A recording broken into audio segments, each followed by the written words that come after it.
अस्सलाम वालेकुम दोस्तों। तो आज की वीडियो में हम बात करेंगे कि बहुत सारे लोग जो है जब वो IT स्टूडियो को खोल देते हैं या वो यूट्यूब स्टूडियो को खोल देते हैं तो वहाँ पर इंप्रेशंस का ऑप्शन उसको आता है।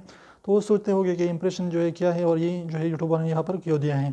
तो इंप्रेशन का मतलब ये है कि यूट्यूब वाले जो है आपकी वीडियोस को कितने लोगों तक शो करता है। यानी जब आप अपनी वीडियोस को अपलोड कर देते हैं तो यूट्यूब वाले जो है आपकी वीडियोस को लोगों के सामने लाता है।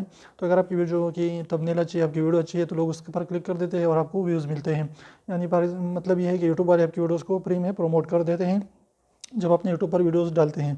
तो इसलिए अगर आपकी कंटेंट अच्छा है, आपकी थंबनेल अच्छी है तो यूट्यूब वाले आपको फ्री में प्रमोट करते हैं और जब आपकी वीडियो अच्छी होगी तो लोग उसको देखेंगे, आपके चैनल को सब्सक्राइब करेंगे। तो इस तरीके से आप चैनल पर ज़रूर जो है यूट्यूब पर ग्रो कर सकते हैं।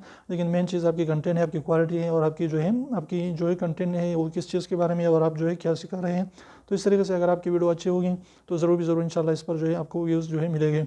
इसलिए कि यूट्यूब आपके पे इंप्रेशन जो है लोगों को बेचते हैं, यानी आपकी वीडियोज़ जो है लोगों के सामने लाते हैं। लेकिन अगर आपकी कंटेंट अच्छा है तो आपकी ज़रूर सब्सक्राइबर गेन बेस भी अच्छा होगा और आपकी जो है व्यूज़ भी आना शुरू हो जाएगी। तो उम्मीद कर छोटी सी वीडियो को पसंद तो प्लीज़ जरूर लाइक कर दीजिए, सब्सक्राइब करना ना भूलें और सब्सक्राइब को जरूर दबाए, बिल्कुल फ्री, एक भी इसका पैसा नहीं लगता। तो अभी से करने का लीजिए उसको प्रेस कर लीजिए।